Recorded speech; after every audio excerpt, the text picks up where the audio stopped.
Hey everybody, what's going on? Hexlex here. Got a breaking news update here from Master Duel. We just got, about 12-ish hours ago, our latest ban list announced overnight, and it's a big one. We haven't had one this big in quite a while. It's actually been a minute since any cards have gotten banned in Master Duel, period, and this time around we have four cards that are getting banned, as well as a whole slew of limited and semi-limited and unlimited cards. So let's just go ahead and jump straight into this and see what is going on here. Upcoming Forbidden Limited List update. It'll apply at the end of the season, so at the beginning of the next season, really. Season 21 will be our first time with this new ban list. And here, right off the bat, cards to be forbidden. We have the four: number 86 Heroic Champion Rangominad, Agido the Ancient Sentinel, Phantasmal Lord Ultimaya Bishbalkin, oh we have five actually, sorry, Block Dragon, and Tier Limits Merly. That's 5 cards getting banned. That's a lot, so this is already a huge list. Let's take a look at what the other changes are going to be, and then we'll come back and we'll go back to the top at Forbidden and start talking about some of the implications of this. So, as far as cards that are being limited, we have Branded Fusion, That Grass Looks Greener, Kelbeck the Ancient Vanguard, Sprite Jet, and Swap Frog.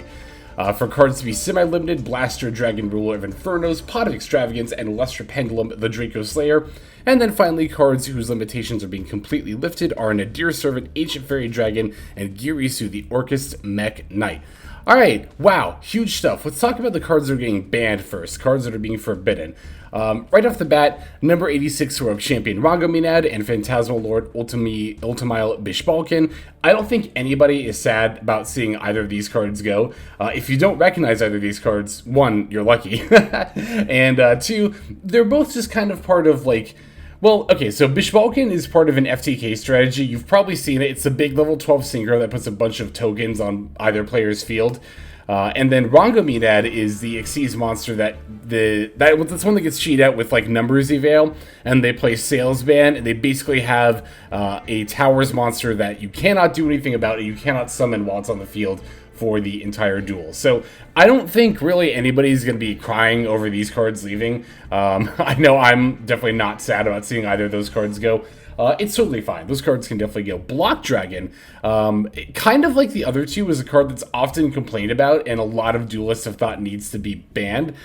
In retrospect, and also if we look towards the future, particularly the super heavy samurai support that propelled Adamantipator back into the upper tiers in the OCG, it is probably time for Block Dragon to go. I will say this much. Block Dragon is a very heated and hated card, but in the current meta, again, the card will get more powerful, and Adamantipator as a whole would have gotten more powerful in the future with Super Heavy Samurai. So as a pre-hit, I think it's fine. But in the current metagame, Block Dragon was 100% okay. I know I'm probably going to get some flack for saying that. I can see the comments now of like, no, Block Dragon was never okay. 5-minute turns, it's whatever. You know, like, Block Dragon doesn't really, Adamantipator as a whole, I don't think does a whole lot more than, like, for example, what the Auroradon combos are doing. And I don't think those are particularly impressive either. Like, yeah, it's true that they can put out boards with a whole bunch of negates, but they also have a ton of choke points. If you open, like, just about literally any kind of disruption, Maxi, Ash Blossom, Imperm, Ghost Spell, they all have a way of stopping the combo line. So in that regard, again, in its current form, I think Adamantipator is fine, was fine, however you want to say it.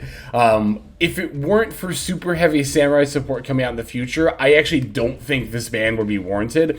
But with the upcoming support, I think it's fine. And again, I know I'm probably going to get comments disagreeing. That's fine too. Just be a little civil. In any case, so the other two bans, Agido and Tier Limits Merly, are pretty huge hits to the Tier Limit archetype. Tier Limits Merly might seem really weird to be hitting this card of all cards in the Tier Limits deck, but I actually think this is a genius hit, right? For a few reasons.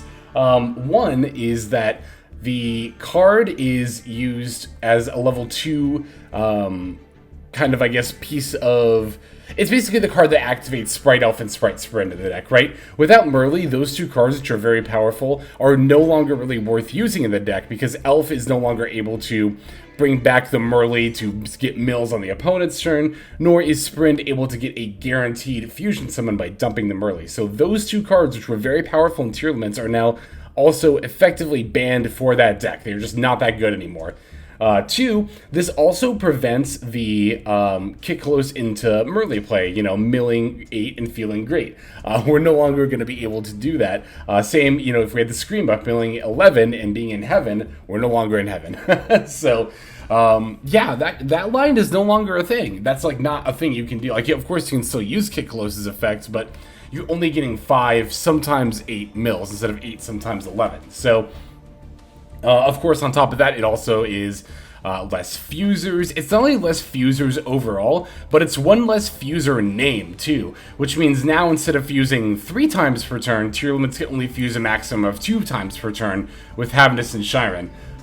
It's definitely not the hit I was expecting, but I think it is probably the best hit. I actually got to tip my hat to Konami. I think this is an excellent hit to the tier limits deck. Definitely does not outright kill it as an engine, as a deck, but does put a huge damper in a lot of the power plays of it.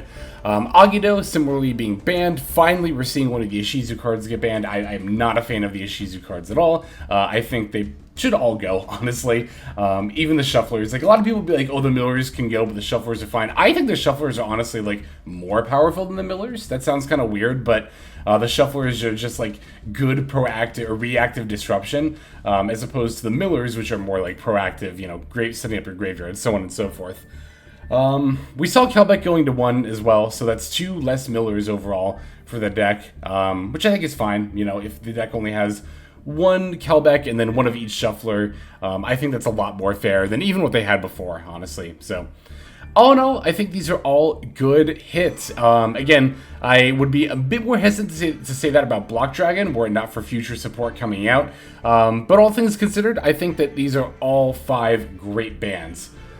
Now let's talk about the limits here. Branded Fusion. I was wondering when this is going to happen, mostly because the card is limited in the OCG, not because I think it's particularly powerful here in Master Duel. That definitely hurts, obviously. Not only is Branded Fusion already inherently very susceptible to Ash Blossom, but now if the one Branded Fusion gets banished or something, then the deck just no longer has access to it, which I think is fine. Of course, the deck still has plays beyond just Branded Fusion. But Branded Fusion is very much the kind of cornerstone of the branded deck. Would have been nice to see Aliber go back up to 3 if Branded Fusion is going to 1. I know that they tend to be a little bit slower when it comes to lifting stuff off the list, and maybe they do want to keep Aliber at 2 along with Branded Fusion at 1 for overall consistency hits, but I think Aliber could come back to 3 and it would be fine.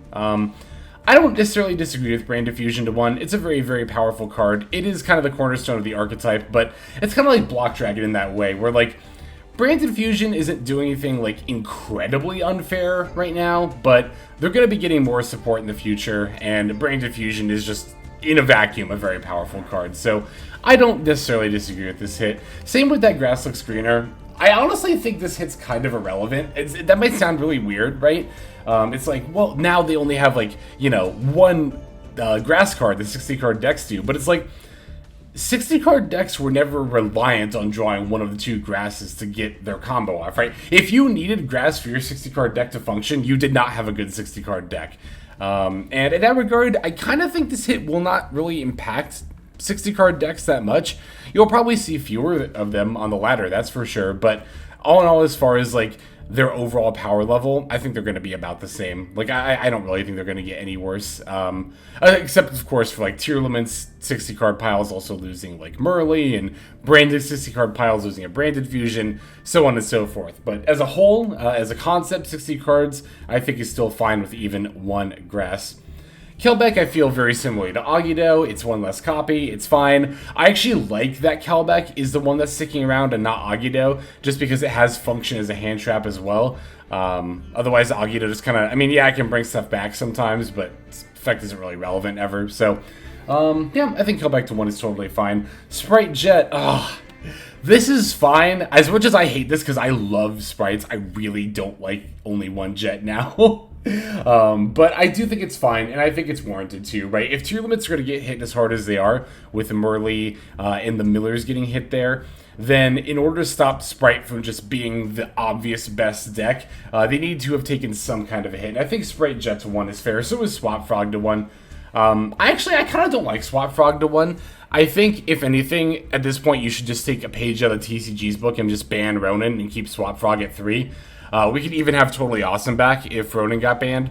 I think totally banned and Swap Frog to 1 and not hitting Ronan is just kind of weird. It just seems odd. Like it feels pretty obvious to me that Ronan is the problem card here. I mean, to be fair, Swap Frog is also an extremely good card, and so is Totally Awesome. But I think of the set, I think you can ban Ronan and then the other two are just fine.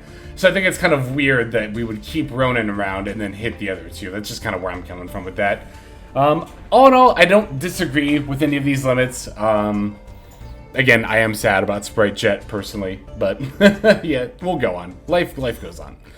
All right, cards to be semi-limited. Let's start by talking about Pot of Extravagance. That's the one that was at 3 and is going to 2. The others were at 1 and are now going to 2. Pot of Extravagance, this is definitely more of a Labyrinth hit, but, like, poor Flaunderies. Flaunderies, like, literally the last 8 ban lists in a row, they've had something from their deck taken away, and now they lose a copy of Pot of Extravagance. Although, I will say, not just in the case of Flow or Lab in particular, but in general, I feel like Extrav to 2 is, like, super duper pointless, because oftentimes it was already correct to just play 2 Extrav and 1 Prosperity instead of 3 Extrav. Just because if you draw an Extravagance off an Extravagance, that's obviously not good, but if you draw Prosperity off of Extravagance, you can still play the Prosperity. So I feel like this is probably the most pointless semi-limit I've ever seen in my life. Personally, that's how I feel about this, but I don't think it's, like, awful. I just don't really understand it, but whatever. Blaster to 2 is fine. Blaster doesn't do anything right now. Luster Pendulum to 2 is fine. I actually had no idea this card was still on the list at all, let alone at 1, before it got semi-limited. Yeah, I mean, Luster Pendulum doesn't do anything, so it's funny. I was actually talking with somebody about this recently. There were a lot of people who were saying when the Luster Pendulum support came out, the Draco Slayer support that we saw recently, right? When that came out, the TCG, apparently there was a lot of people who were saying, like, if Electromite was unbanned and Cashier wasn't really a thing, this deck would be so OP. It would be tier 1. And here we are in Master Duel where we have Electromite and Cashier isn't really a thing, and the deck isn't doing anything. So, I think Luster Pendulum to 2 is totally fine. Again, I didn't even know it was at 1. I just assumed it was at 3. And finally, cards whose limitation is being lifted. These cards are going to 3. Nadir Servant. Hey, Dogmatica players rejoice. You finally get 3 Nadir Servant. A card that could have been at 3 for the entirety of Master Duel's lifespan, and I don't think anything would have changed at all. Ancient Fairy Dragon going from 1 copy to 3. Makes sense. Card isn't really doing anything broken now that it's been errata, so I think it's fine to have it at 3.